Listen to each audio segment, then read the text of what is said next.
welcome back, everybody. Hey, did you all have a good time? That was mild. Let's try it. Hi, everybody. I'm Tane Danger. Did you all have a good time this afternoon? Yeah, that's very good. All right. Very excited to have you all back. This is the dramatic, cool, interesting part where we are going to reflect back little bits and pieces of what you all talked about in all 17 of the rooms. And we are going to try and do it in a rapid-fire, exciting way that keeps the energy going, keeps us on task, gets us to our eventual 4 o'clock reception. So what I need to start is every room, all 17 rooms, we're supposed to have at least one designated, I was about to say survivor, one designated spokesperson who is going to come and share the feedback from their room. So if you are that person, can I get the 17 spokespeople to come and line up over here? Come on, yeah, give them a round of applause. Very exciting.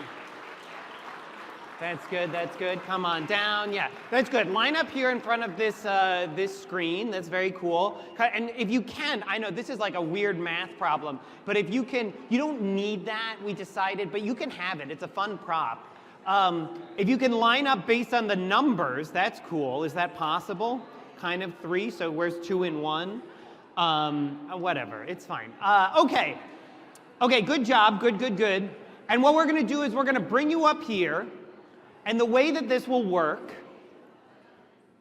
is that I'm gonna bring a few of you up here. I'm gonna ask you to come up and I'll hold the microphone and for you to share out what the feedback from your room was. Now this is where it gets exciting, is that everybody gets 1 minute, 60 seconds to share what happened in their room. Which for some people, I'm sure right now they're thinking, oh, I don't even, how would I even talk for 60 seconds? And yet, I promise you, there will be people who will go over 60 seconds. And so, you know how like at the Oscars, they do like an orchestra to like play people off? Well, we didn't hire an orchestra because we're here in Minnesota. And so instead, if you are going longer than 60 seconds, you will hear this sound. Isn't that funny? And then it will keep going. The loon will call you off the stage and become more and more aggressive, as though you are paddling up to its nest. Okay, so that is the sign that you have hit your 60 seconds. It'll also be on the screen, and eventually I will cajole you off the stage. But that's it. That's what we're going to do. And so we're going to see, can we do 17 rooms in 17 minutes? Do y'all think we can do it? Yeah, it's going to be great. All right. Okay, ready, set. First person, come on up, and I'm going to ask you to introduce yourself, and I take it you're room 1. You got it. My name is Tyler Worth. I'm on the board of directors for West Central Initiative. Room number 1, no poverty. 3 specific challenges we faced. 1 is complexity of programs available. 2 is there's a gap above poverty as those struggle to get to self-sustaining. And 3 is education. 3 practical actions. The first 2 actually fall into 1. We can hold stakeholder group sessions to really dig in and get microscopic on those problems in order to further address. And number 2, for the education, we would provide poverty simulators for leaders in our community. That's innovative. That's cool. 12 to 18 months is our target time frame, and we need to involve government program leaders, education leaders, and community program leaders. Really, it takes money to fund this, to get surveys out there and paid stakeholder groups and money to run these simulators. Our top 3 insights for bringing more people into the room really introduced a whole new set of areas to address. And what we found out is that some people got extremely vulnerable today, and I want to thank you all for genuine information. That was beautiful, perfect timing. Big round of applause. There's no way off the stage this way. You have to go back that way. Amazing. Hit the timing perfectly. Thank you for being vulnerable. I loved it. Come on down. I'll just riff while you're... I was in room 17. We were also talking about the connections and collaborations. I feel like there's going to be a lot of that. All right. Are you ready? Okay. Introduce yourself and tell us your room. I'm Janice Tweet. We had, in our room number 2 was Zero Hunger. So we really focused on talking about the food insecure population, talked about some infrastructure needs within food shelves, Also talking about the individuals accessing food shelves, there's lack of transportation, education on what to do with the foods once you get them, and then there isn't always necessarily the foods that are available, culturally appropriate nutritional foods, practical actions, getting a landscape assessment about the resources that are available within our region, and also putting together a resource document so that we have ways to share successful models with communities of what they can do with their community, wanting to do that in 6 to 12 months. The people in our group had a lot of deep specific knowledge, so we just need to be able to share that with each other. We need more access to our group and finding a platform to aggregate and distribute information. And our top insights, we're looking to assess food insecurities, how to connect with high-risk individuals to the resources needed. Wow, what do you want to do with 6 seconds? All right, that was fantastic. A big round of applause. Woo! Awesome. Room 2. All right. Hi, green. Fabulous. Yeah, we can shake hands. Hello. Hi. And Hi. I matched the green of our number 3. Oh my gosh, wow, color I know, coordination. right? Green star. Okay, very good. So what is room 3? Room 3 is good health and well-being. Where's my roomies? We were the best room ever. Woohoo! Okay, some of the specific challenges, reactive healthcare, that good health and well-being is so big and broad. It has to do with mental health, physical health, kind of that holistic, and there's so many aspects to good health and well-being. Our practical actions, one was build healthy communities through an inclusive community well-being program with a holistic approach, having activities for people to participate in, making connections, and just bringing people together through the well-being programming. Number 2 was establish, expand, or support, depending on the community, peer networks within the communities, so those people that have experienced homelessness or recovery addiction come together and support each other through their journeys. And then lastly, democratize data to leverage multiple levels of fundraising and resources to support the programming for health and well-being of communities. Wow, fantastic. Big round of applause. That was great. Thank you, thank you, thank you. Room 3, good job. Hello, what's your name? Hi there, I'm Riley Talsrud. I'm a student here at University of Minnesota Morris. I'm going to be the student body president in the incoming year. Wow. And I was in the wonderful group number 4, quality education. So we identified 2 major areas, which was, the first one is cell phone use in schools, and the second is, of course, the narrative surrounding the teaching profession. So we learned that there is a deadline of March 2025 for Minnesota school districts to develop a policy around cell phone usage in the schools. There's no direction as to what exactly that policy has to state, but they need to come up with a policy by then. So what we plan to do is bring leaders together for community discussions. We can give them the data, but then we can get all of their diverse perspectives on how to approach it. That will take place this fall. We've also considered having college students go and talk to high school students with like a focus group methodology surrounding these topics about mental health, social media usage, and so on. Yeah. And as far as the teacher narrative goes, we plan on hosting an event in January on campus, partnering with the Elevate Teaching Organization. Amazing. That was great work. Thank you so much, Mr. President. Love it. Very cool. Hello, hello. No, you're a president in all my heart. What is your name? Hi, I'm Elizabeth Pehlaya, and I'm here representing Room 5, Gender Equality. Love it. And all right, ready? I think so. Okay, here we go. There are bright lights, and I have bad handwriting. So what we really talked about as far as challenges is that women need safe third spaces, not work, not home, where we can have intentional conversations and consider looking at collective action approaches to actually making a change in our community. To leverage existing leadership development and training for women leaders, especially politically. These things exist. Unfortunately, there are still patriarchal and very strict gender role attitudes that sometimes even if a woman is very qualified, that's not enough. So how we can work around that. And just the idea that women won't be elected. So we'd like to convene a group to conduct stakeholder mapping and an environmental scan to determine existing relationships and networks that we can leverage, to examine existing resources and to determine our priorities for moving forward, to develop those safe third spaces, and to ask West Central Initiative to be a leader in this area, examining their existing resources to ensure gender equity, and possibly developing a toolkit for other communities. Love it. Fantastic. Cool, cool, cool. Hi, Jill. Hi, very good. So tell us, what room were you? We were room 6, clean water and sanitation. All right, this is one this will sound weird, but my husband and I talk about clean water and sanitation with some regularity. All right, I know, it's not weird. All right, so what did you talk about? The challenges we discussed are leaching landfills, lead pipes, failing infrastructure, and then the cost to mitigate all of that. The actions we want to take are identify, educate, and advocate. Hopefully next year we'll get into implement. We want to inventory waste collection systems to reduce what goes in the landfill and prevent contamination, educate homeowners and businesses on the importance of appropriate waste disposal as a cost benefit. Yes, it's easy to throw the fluorescent bulb in the trash, and that's a really easy way to poison everyone. Good job.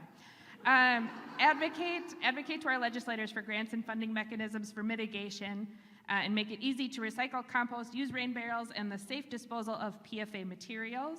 Talked about needing to build up that social capital with legislators, city councils, soil and water conservation districts, and regional residents.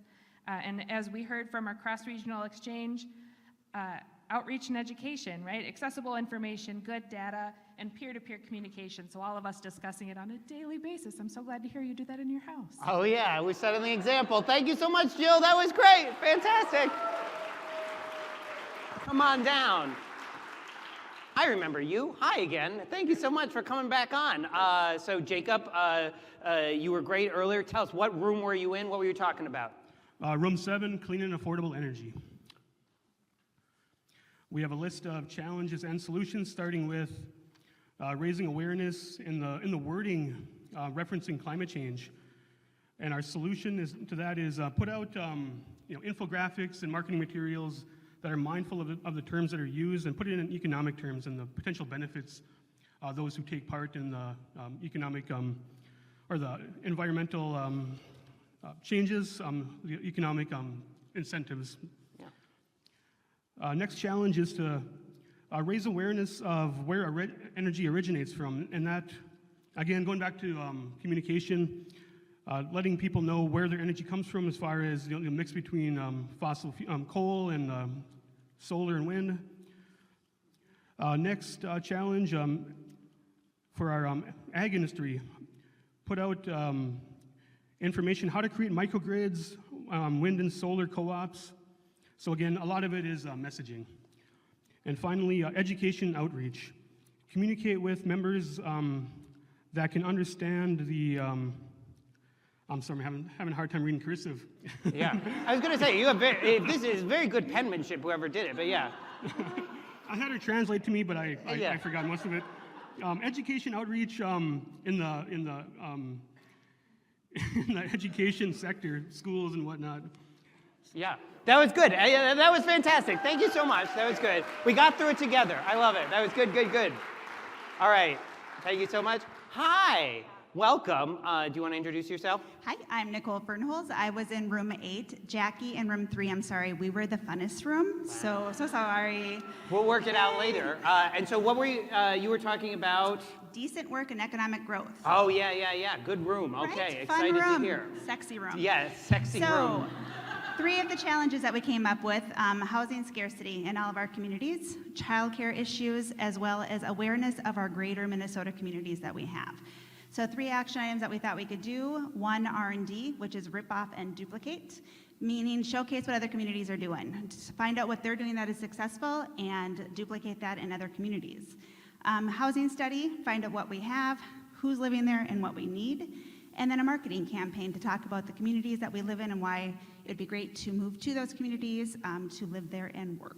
We're going to do this in 12 to 18 months. And really, we need local units of government and the use of West Central Initiative to help us accomplish this. Woo! Money, people, and the top 3 insights that we had is that really housing, transportation, and childcare are issues across the board for many of our SDGs. That is awesome. Thank you so much. Good work. Hello. You have it on a phone. Yeah, my room co-lead had to leave, and he left with a piece of paper. Oh, So wow. I'm winging it. Okay, well, these will be interesting. Here we go. What was your room?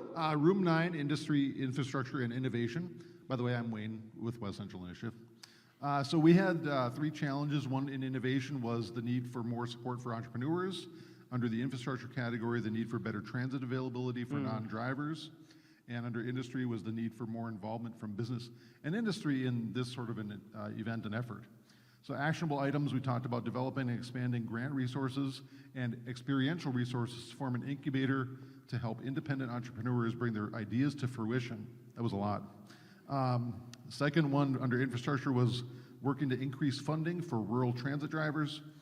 And then under industry, education and engagement with the business sector to implement sustainable energy and industrialization progress. So some of the key partners were West Central Initiative, MnDOT, the legislature, and others, and we need money. Yeah, seems like money's a common theme. It also seems like West Central Initiative being like a big part of this is, so as somebody who works for West Central Initiative, like very exciting. There's a lot of work to do. Yes, for sure. Yeah, Definitely, yeah. That's good. That's why we're here. All right, well, thank you so much for spending the time with us and reporting out. All right, we're doing great. I know. I got to shake it out a little bit. Okay, what number are we at? What room are we in? We are room number 10, and we could have continued talking all day long. Wow, that's Yeah, very cool. so- what is 10 about? 10 is reducing inequities, Oh, yeah, inequalities. yeah. Yes. Okay. So I'm going a little off script here too, so I synthesized. I'm Stacy from Lakes Country Service Cooperative. Very excited. Okay, ready, set, go. All right, so what we really need to do is start spending time developing relationships and learning about one another as humans. As Autumn and Namani stated, it's hard to hate up close. A low-hanging fruit for today was to simply identify what inequities may exist in the event and spaces today. A larger commitment to continued conversations to work around the third space. So the first is home, our second is work or school, and the third is a public space. So to summarize, how do we identify and create third spaces at low to no cost for community to facilitate more inclusivity and envisioning and decision-making spaces? I love it. We have 20 more seconds. Do you want to keep talking for the rest of the day? That's great. Thank you so much. Room 10. Give it up for room 10. I love the third spaces. The third spaces thing is really big. It's come up a few times. That's cool. Hi, what's your name? Mallory Jarvie with West Central Initiative. Thank you so much for being here, Mallory. And I'm guessing you're room 11, if I'm counting correctly. Yes. Okay, what was room 11? We are sustainable communities and cities. All right, are you ready? Yeah. Go nuts. And we're going to talk about housing, which is new and bold. So we talked about, need for middle housing. We have affordable housing, and then we have multi-million-dollar lake homes. How do we get our workforce housing throughout the region? And some challenges that we addressed with that is zoning and policy and affordability to get contractors out building those houses. So some practical actions is that we really focused on storytelling. So how can we create a document with examples, as Nicole had said, examples of what individuals have done in their communities, such as like Airbnbs or multi-generational housing on the same plot, like Minneapolis getting rid of their single housing policy. And we hope to achieve that in the next 12 to 8 months, but we're going to meet monthly starting in September. Oh, wow. Yeah, we're very ambitious. And we're going to use West Central Initiative, our regional development organizations, the other MIFs to get some ground with that. And resources are individual knowledge, such as Ben Winchester, who you're all familiar with, and is doing a lot of work on that. Yeah. That was great. We haven't heard the loon thing in a while because I think they worry that it's rude, but I just like the loon sound. But thank you. You did great. That was perfect. Fantastic. Thank you. Oh, thank you. There, we got it. I know. It's good. Everybody's been finishing on time. No pressure. No, you're doing good. Hi, I'm Tane Danger. Nice to meet you. Yes. Hi, Kate with West Central Initiative. Very good to see you again. And so what was room 12 all about? Room 12, responsible consumption and production. Okay. Are you ready? I think so. Okay, let's go. Yes. We talked a lot about the challenges of both upstream and downstream of waste in our society. Lots of questions around who has the responsibility to reduce and recycle. What are the scale of our current initiatives? Why do some communities not even offer recycling, and yet other ones are already moving into like offering composting? But we came up with a lot of practical actions. One is we thought composting might be the way in to have a better understanding of what's happening in communities, since it is a very valuable resource for farmers and others. So starting with composting, to have those conversations with towns, cities. Within a year, we would also include business owners, waste haulers, private and public, and municipalities, including those with solid waste employees. We also wanted to increase awareness and strengthen efforts around kind of this buy nothing, reduce consumption. I don't know if people are familiar with free cycling. Is this working? Oh my God! I know. Wait, well, do you have one last thing? I think I'll leave it there. Thank All you. right, that was fantastic. Yay! That was great. Got to hear the balloons. You brought the sign. That's great. Do you want me to hold the sign?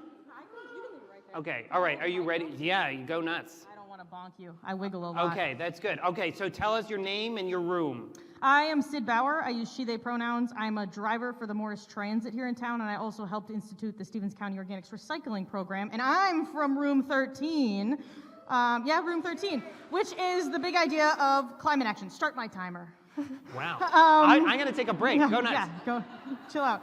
And so when we think of room 13 and climate action, you think of no challenges. There is nothing challenging about climate action, right? Wrong. There's a lot of challenges. We talked about electrification. We talked about greed. We talked about the scope of the sectors that need climate action and changing. We talked about polarized thinking. All of our thoughts about challenges came down to a general theme of change. Change is hard and change is challenging. And luckily, we were led by fearless room leader Troy Goodnow, who said we need to come up with actual actions, things that we can do. And so we talked about what is something we can do about change, what is a practical action. And a lot of those broad ideas revolved around connection and conversation and learning and education. And there's a million things we can talk about in all those, right? And so one practical action that Room 13 plans to do is we are going to have a Zoom meeting with all of our friends that I made them write down their names on our list. And we're going to get together and communicate again. We're going to continue our conversation. We're going to learn about each other before 2025. So keep us accountable. And, I'm at... Do you have one last takeaway you want? One last takeaway is that we wanted to reframe our thinking and our capacity for change making, and we do that first by starting with relationships and connections. Love it. Thank you so much.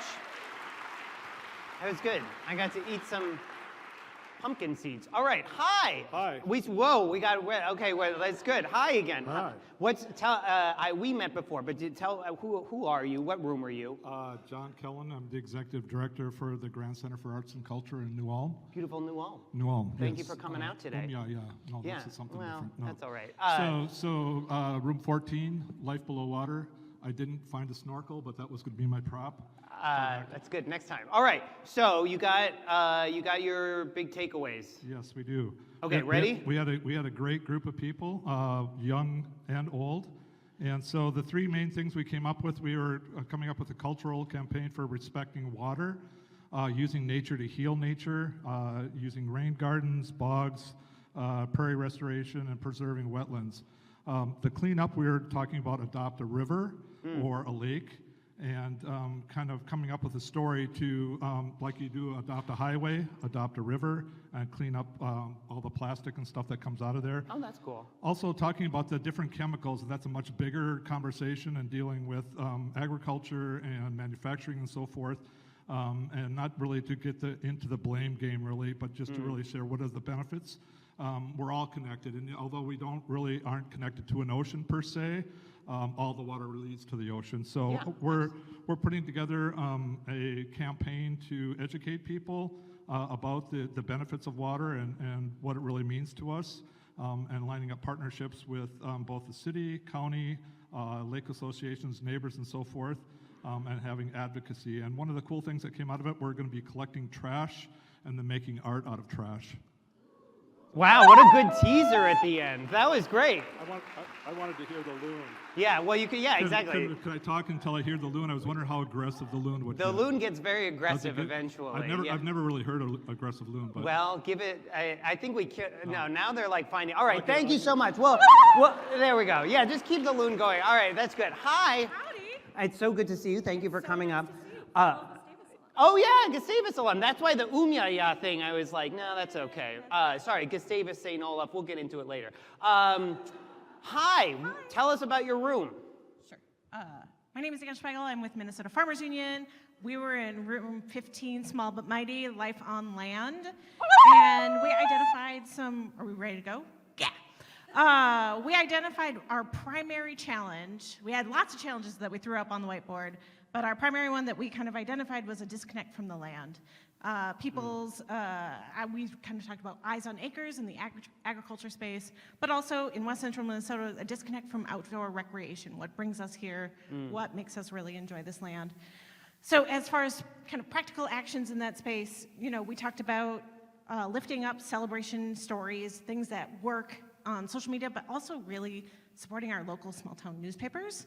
And communicating from peer to peer, neighbor to neighbor about things that are working and success stories and conservation on the landscape here in Western Minnesota.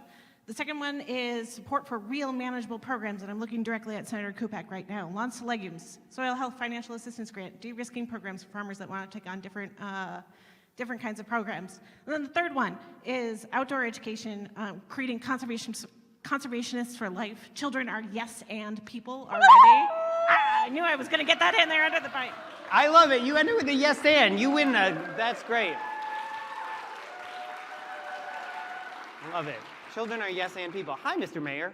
How you doing? I'm Ben Shire. I'm with West Central Initiative, and I was in room 16, Peace, Justice, and Strong Institutions. You are gonna. Okay, I'm very excited. You have I got a little distracted. I was trying to think of what to say, and I looked at your paper, and I'm like, there's a lot going on this paper, and so 60 seconds is gonna be fun. Are you ready? Absolutely. All right, here we go. So we had a fabulous conversation about world peace and global justice and the lack of trust in institutions from local to global. But ultimately, we came up with. It starts with each one of us as individuals in our own neighborhoods. And the common theme in our group was promoting the common good, interconnectedness, and positivity. So what we're going to do is each of us, including myself, are going to attend a city council meeting, okay? You can each of you do that as well. We're also going to support the community events in our communities, and we're going to invite our neighbors together. So we're going to have a neighborhood gathering. These are going to be no phone, no politics, and no agenda meetings, just getting to know one another. And we're going to make sure we're intentional about who we invite and that everyone is included. Wow, that's great. That sounds fun. Can I come? I love it. All right, that's fun. Very cool. Thank you so much. This was our group. I was in this group. Okay, hi. Wait, I should let you introduce yourself and say the room. Hi, my name is Griffin Peck. I work with West Central Initiative in the Minnesota Climate Adaptation Partnership as a climate resilience officer, and I was in room 17, Partnership for the Goals. Yeah, and so we were a little bit of the weird room because we're thinking about partners, how does some of this actually potentially happen? Right, and so some of the challenges that we talked about were we've forgotten how to disagree with each other and still move on the things that we do agree on. So let's try and make progress in that area. We also talked about how people who are working for cities, nonprofits, organizations, the type of people that we're asking to maybe work on some of these sustainable development goals, they're already at capacity. So how do we leverage existing partnerships to work on this stuff without introducing something new in another meeting that someone has to sit on and go to and blah, blah, blah. And then finally, we know good work is happening in our communities and across the region, but we're geographically spread out. So how do we share that good work with each other and replicate some of that in other communities? And so what we came up with was a West Central Communities and Nonprofits Forum to share cross-sector successes and challenges that help build on what works and solving the problems that don't work, and then also creating a community stakeholder forum to learn about what's actually happening on the ground from citizens, and then to bring that and share that with the leaders in the cities and nonprofits forum. I love it. Beautiful. Fantastic. Thank you, Griffin. Hey, let's give a big round of applause to all of our report outs there. That was really good. So, and I think Andrew's going to come up here. And I'm done. But there's going to be a report that comes out of this. There will be ways to dig in more, hear more about some of these and more work that comes out of this. But to give us, there's a lot kind of floating in the room right now, a lot of good ideas, a lot of challenges, a lot of opportunities. And so to maybe just give us one more chance to process some of that, to think about it, to think about where are we now, what do we do with some of this. We wanted to bring one more guest up here to help us think through some of that. So he's currently serving as interim director of the University of Minnesota Climate Adaptation Partnership. Please help me in welcoming to the stage Mr. Nate Meyer, everybody. Come on down, Nate, wherever you are. Come on down.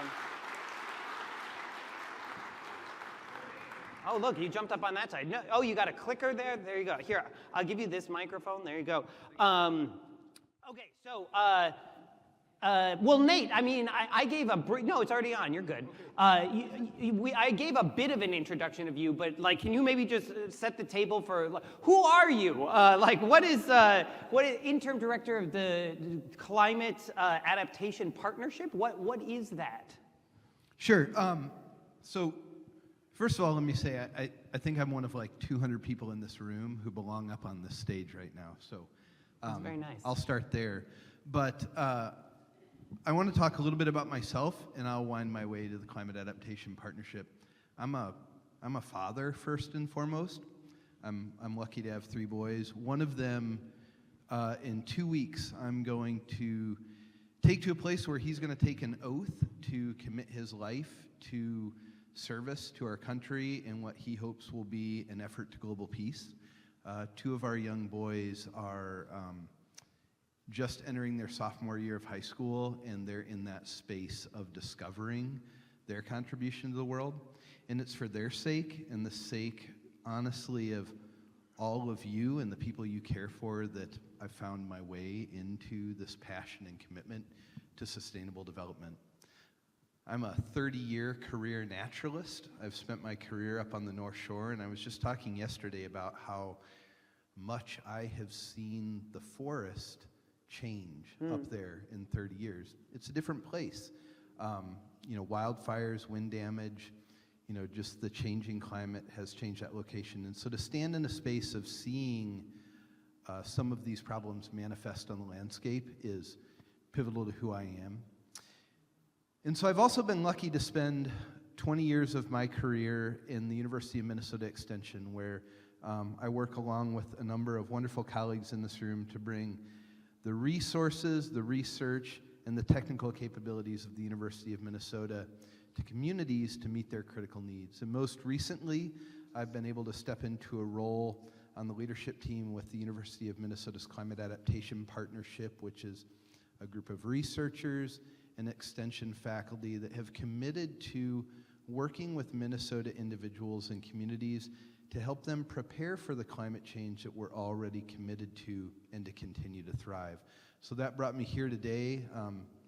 Griffin is a collaborator, Troy is a collaborator. There are so many people in this room that I've worked with, some for nearly 20 years and some for just a few days and some I've just met. So it's a pleasure to be here. So you got to hear the report out the same as everyone. You were part of one. Which room were you in? You were in third. I was in the climate action room. Climate action room. So I mean, I'm just curious. Like everybody, you're sort of processing, hearing this. What are some of the things that are bubbling up for you that after hearing some of these report outs? The things that are really sort of sticking for you. Like, yeah. I gotta hold on to that. Right on.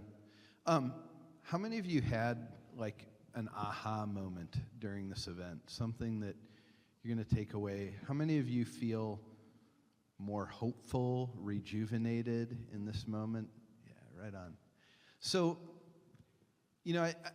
I'm the kind of person that I feel like the value of this event will sit with me and it will bubble up in a few days. And what I've been thinking about since the moment that I arrived this morning and started to have that opportunity where colleagues that I've known for years and colleagues that I've just met start to sit together and have these organic conversations is that we are all today together in a transformative moment. We're all on this transformative journey. For some of us, this is one step in a long line of transformative activities. For others, this might be a new experience. For some of you, it may be the first step, something that gets you started. Transformative change, sustainable development is a long-term activity. Somebody I respect very much describes it as committing to moving toward a horizon that as soon as you get there, it moves. I think about it like the last time I was in Glacier National Park and I was hiking with my spouse up a mountain to a glacial lake, and every time we would reach a bench, it just looked like the lake was still just as far away as the last one that we marked. So, you know, these are long journeys. We don't always know what's ahead. We have a lot of like twists and turns along the way. But it's moments like this that for me serve as what I often describe as beacons of hope. So I think above all else, I just want to encourage you to hold on to this feeling and hold on to this day, because so much of what we get in sustainable development are what I framed before I started talking about lighthouses as beacons, and somebody pointed out to me that you like steer away from lighthouses. So we get a lot of lighthouses in our lives, right? Like in sustainable development, you get a lot of these beacons you steer away from. So we need to really hold tight to those beacons of hope and progress, those moments that we can steer toward. So when things get turbulent, when things get tough, we can recenter ourselves on that energy, and we can keep moving up that mountain to get to that glacial lake. Those are really powerful, and they can really carry us forward. And I have a few of those that I just hold tight to. So this will be one of those days. I mean, I wonder with that, like,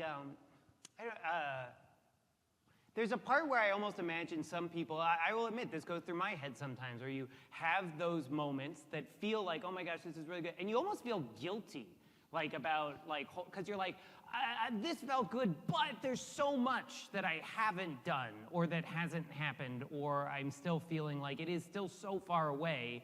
And so, I mean, maybe to just dig in a little bit more on what you're saying, like, how do you think about like holding those two things together?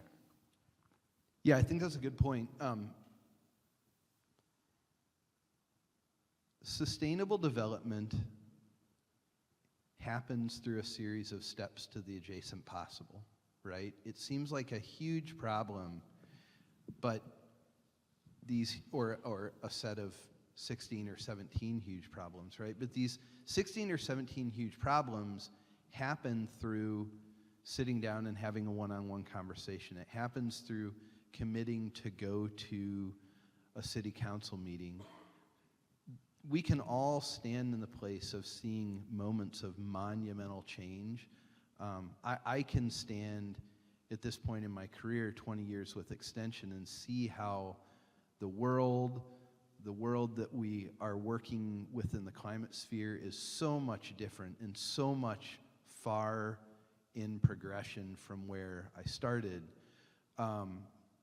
But day to day, it feels like this series of small steps in action. So again, I think hold on to that hope, hold on to that energy, but also feel comfortable that every small action that you take is a step in the right direction. It's a step to that adjacent possible, and it really, really matters, because those things stack up and they set up the opportunity for, you know, much more pivotal change when resources become available. One of the themes that we heard in a lot of the report outs, obviously I was in a room that was very much explicitly about this, but was about this relationship piece, was about making the connections. And it was really interesting to me that it wasn't just sort of like, we need this foundation and this government body and this university to do this, but people were really talking about like the one-to-one human connections. And I'm wondering, A, if that sort of like resonated with you, and then, you know, again, what do we do with some of that? How do we think about like that interpersonal piece of this work as well as the sort of macro piece of it? Yeah, for sure. So I have some slides, I have some pictures. I think this is going to work. Let's see if it works. There we go. All right. So I just want to share some perceptions from my director who couldn't be here. Some of you may not know Dr. Heidi Roop is the director of our Climate Adaptation Partnership. She's an incredibly charismatic and thoughtful individual. She sent me a picture yesterday from her opportunity to step into Kamala Harris's office because she is on a temporary detail in Washington, D.C., working with the executive branch right now in climate action. She wrote a book because people ask her all the time, yeah, but what can I do? And I find this graphic really powerful because it demonstrates so many things that each of us can start doing. She has in her book 100 actions that you can take as individuals and as us that can make a difference. And you can imagine that there are these kinds of resources that describe what we can do for every one of the Sustainable Development Goals. Oh, shoot, can we go back? I don't know. So no matter what you do, no matter what you're passionate about, you have a step into these, these Sustainable Development Goals. One of the beautiful things about the 17 rooms is we all have a doorway in through our passion, somewhere that we have the capability and the passion to make a difference. So no matter what kind of skills, no matter what you bring to the table, you are going to make a difference by taking action. And much like the beacon of hope, I think what is really critical, Heidi talks about this a lot, is just being mindful of who you are and what you bring to the table that can fuel your change, because I'm just so profoundly impacted every time I come into a space like this by what everyone brings to the table in order to make change. Just to sort of tell a quick story, this is one of those things that happens today. So one of the really cool things that I get to do every year is to be a part of a group. I convene a committee and we solicit nominations for a set of climate adaptation awards that we give every year. Individual award, organization, collaborative, climate justice, and creative climate communications. And this year, Sid Bauer was brought to our attention as a leader for again, acting on her passion, right? So you could feel it when she stood up in front of us and just exuded a passion about climate action. She pulled together a network of people in the West Central region who could start talking about climate change. And again, this is such a beautiful example of how following your passion, I think you call them your friends, right? They're your friends. You're bringing together your friends. She made us all sign up to meet later this year because we're now friends. And that is a unique role that is a part of this transformative change. So I think, it's all of us working together. There's something for everybody to do. It's also important to note that we're all on a journey together. I love this that Heidi talks about. These are huge problems. It can be easy to get caught up in what is the one thing that I can do to make the change? What is the one way I can solve the problem?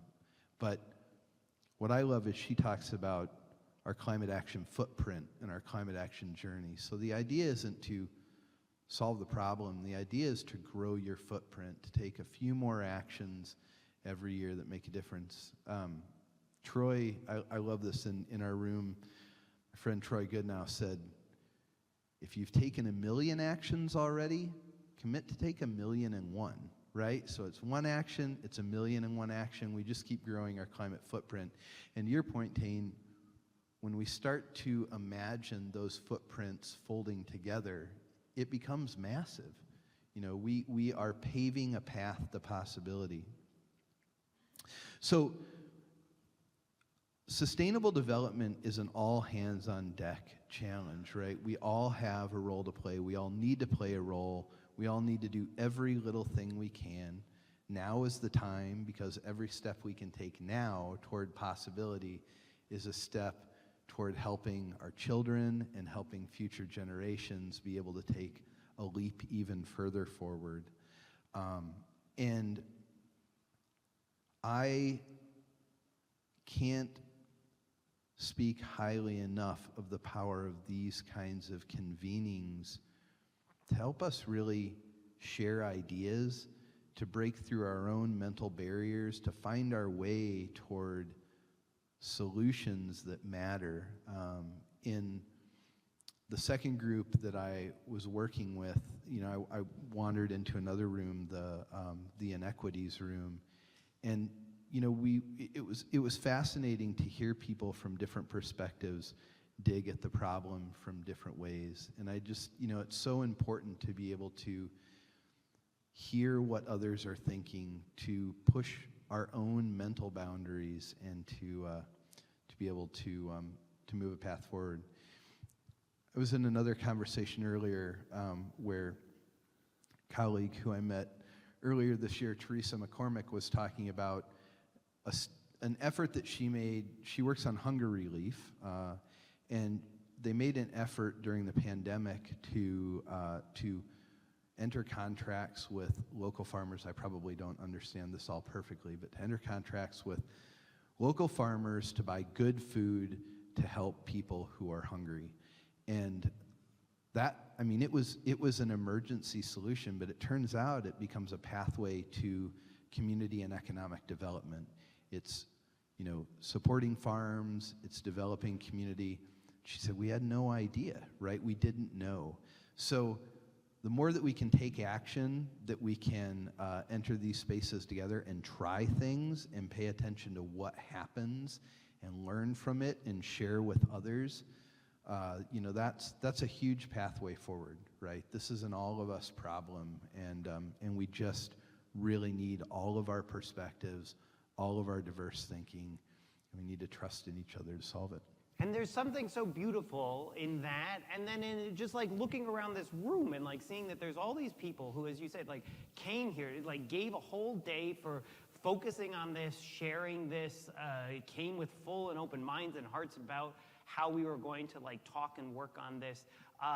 And again, you were talking about sort of like how much this work has grown and changed, that like, an event like this probably like 10, 15 years ago, maybe there'd be a few dozen people or something here, but it grows, and that there is power and hope and optimism in that too. Absolutely, yeah. I seeing that change over the years from, honestly, 10 to 15 years ago, we were in a space where, in my organization, it was hard to talk about sustainable development. And we've moved far beyond that now, and brought many, many more people to the table. I keep meeting new people, and it's wonderful to connect with old people. So, Don Hickman out there, we've worked together from my first days in Extension, and you've come a long way, and we've come a long way, but like I said, I met Sid for the first time today after we had connected, and I look forward, and I'm certain our paths will continue to cross, and we'll keep working. So, this is a momentum building effort, and the idea that I heard in many of the report outs that I just think is really critical. We talked about it in the inequities room, is that we need to find the spaces to just come together without an agenda, without, the force of trying to arrive at a thing, but just an opportunity to talk, to share, to build trust, to build our capacity to interact, because that releases all of that power for those good ideas to flow, and resources to develop, and momentum to happen. I love that. I think that is very, and we heard it in several people talking about the third spaces that we need, like those. So, last thing, which is, and maybe that it sounds like this is part of the answer to this question, but again, we're going to wrap up today soon. And do you have something that you'd encourage, invite, challenge people to take with them or to continue? Like, what would be something that you just sort of ask people to sort of hold as they walk out of today till tomorrow and the next day and from there? I think that's a good question. In every room, I think the fundamental challenge was to commit to something. And I would encourage all of us to take that commitment and hold it and really take it seriously. It's so easy to walk out of a space like this and re-enter our work lives, re-enter the myriad things we have to do, and to just sort of leave that commitment on the shelf, so to speak. And so hold on to that. And if you haven't already done it, I mean, I know I grabbed one of the pins today, and there's a power to that symbolism. So if they're still out there, if the stickers are still out there, Mark Ritchie will give you one. yes, I've been told. yep. Yeah. Take that too, because again, keeping that with you is a reminder of that commitment. And maybe one other thing that we can all do is pick somebody who you met today and reach out to them sometime soon and just remind them of this moment. Again, bring back this energy, bring back this enthusiasm, and encourage them. Ask how you can support them in that commitment. And again, I think we can keep the momentum moving forward. This has been incredible. To all of you who were a part of organizing this, I came in late to the mix, but I hope we can all take a moment and just applaud their efforts again. This is fun. Okay. Well, just keep that, please, that round of applause for Nate Meyer, too. Thank you so much for helping us close this down. And actually, Anna, come back up here one more time to help bid us farewell and close things up here. Anna Wasewicz, one more time from West Central Initiative, everybody.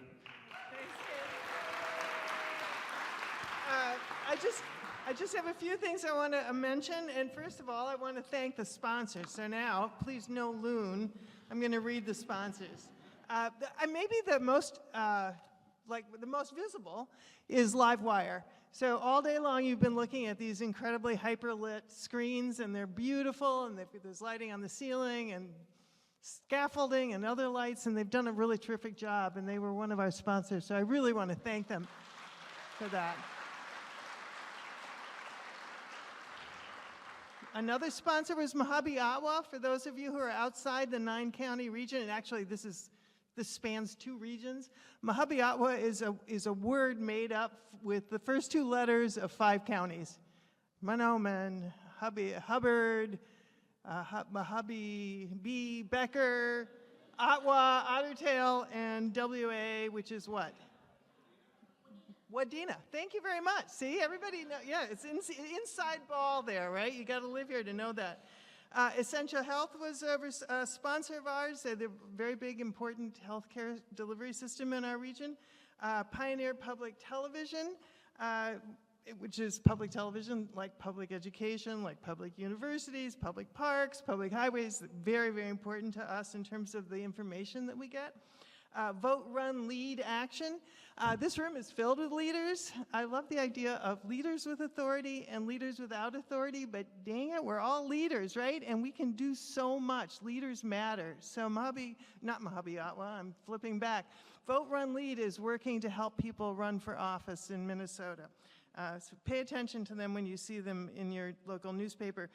Minnesota Rural Water for Clean Water and Sanitation. It's a group I don't know, but I want to thank you for sponsoring this operation today, our program. Ottertail Power, one of the largest utilities in Minnesota, was a sponsor. Minnesota Humanities Center, Tane is doing a bunch of work with them, and I'll just veer off course here for a moment to say, it would be lovely to get you all back here on the evening of August 8th. In this room, we will be doing a Minnesota Sketches dinner that Tane Danger and the Theater for Public Policy will be organizing, and it'll be improv, and they're going to circulate among those of us who are having dinner, and then they will immediately turn that into a piece of theater, and then there will be a talk back, which, like, who doesn't love a talk back, right? Where you say, well, that didn't sound like me, that's not what I said, or I sound a lot better when it comes through the the actors in the Theater for Public Policy. So it's going to be a lot of fun, and then I think the idea is it rolls up into a sketch that sort of talks about Minnesota in 2024. It's a moment in time. AARP, which many of us are probably members of. They send you a membership card even if you don't ask for it.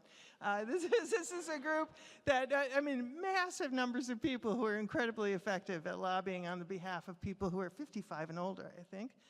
Minnesota Farmers Union, a couple of people here today from the Farmers Union, and surrounded by farms everywhere we look when we drive to Morris, but it's not just this area of Minnesota where they do the advocacy work for the farm community. It's across the state, and they're part of a syndicate, so there's a farmers union in every state in the United States. So really important work that they do on behalf of all of us. Flugel Anderson is a law firm here in Morris, and one of their lead attorneys used to be a board chair at West Central Initiative. Growth by Design, this is, you see us, thank you for not doing the balloons.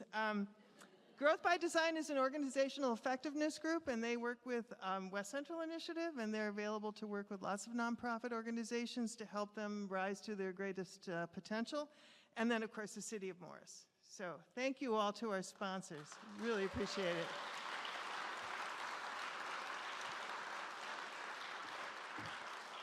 So one more thank you again to the University of Minnesota Morris. It's just been a dream to work with you. So those of you who are on the faculty, on the staff, student body, the person who will be the student body president next year, to all of you, thank you.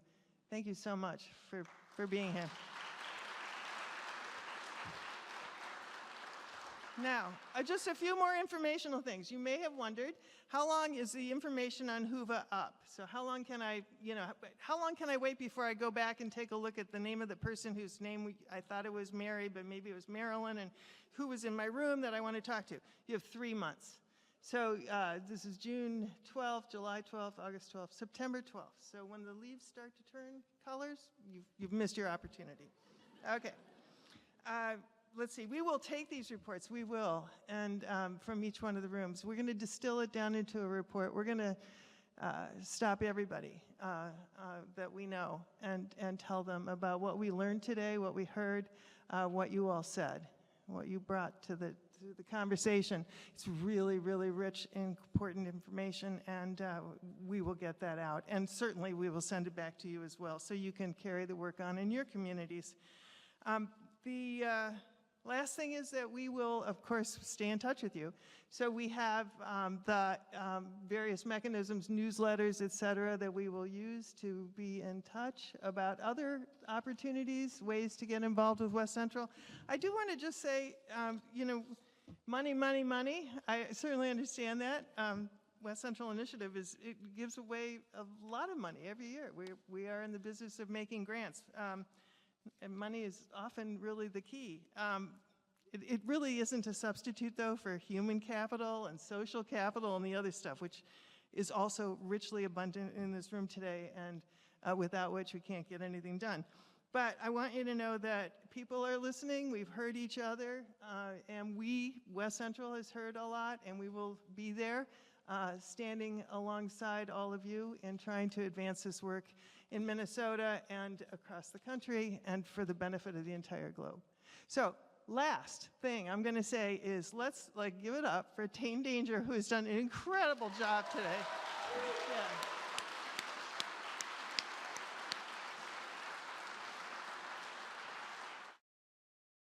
Happen without Anna Wasewicz. I mean, come on. Well, that's our show, right? That's our day. Thank you all so much. That is our day, but we have time now. We have a time for people to continue to socialize and gather.